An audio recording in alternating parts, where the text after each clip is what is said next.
Mēs bieži runājam par to, ka mēs gribam atrast savu patieso es, vai ne?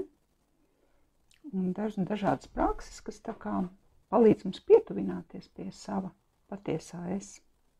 Bet man tas radīja pēkšņi pārdomas par tēmu, kā ēdiens, vai pareizāk sakot, ēšana, vēl pareizāk sakot, daudzums, kādu mēs apēdam, un ēdiena veids, kādu mēs izvēlamies ēst.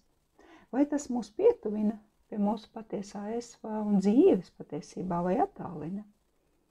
Un ja tu padomā par savu kādu pārēšanās epizodi, piemēram, vai tā bija, ja tā var teikt, pietuvināšanās, pieslēgšanās dzīvei un savam patiesajam es vai attālināšanās?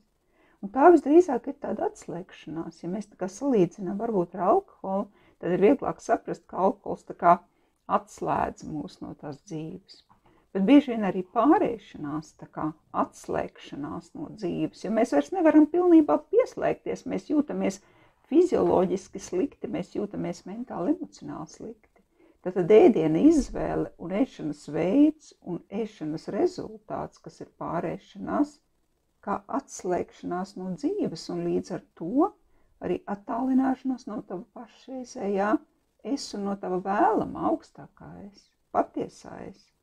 Un ja no otras puses mēs paskatāmies ēdiens kā integrācija, ēšana kā process, kā integrācija ar dzīvi, kad mēs izvēlamies cieņpilni un apzināti ēdienu, kad mēs to sagatavojam noteiktā veidā, kad mēs to uzliekam uz šķīvi, kad mēs apsēžamies, kad mēs esam gan ar ēdienu, gan ar ēšanu, gan ar sevi, tad patiesībā viss šis ēšanas process ir tāda deja, integrācija ar dzīvi. Kā tev šķiet?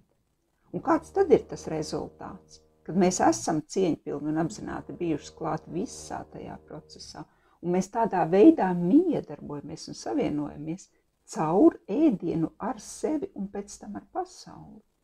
Tātad ēdiens kā integrācija ar dzīvi vai ēdiens kā atslēgšanās no dzīves. Ko tu par to domā?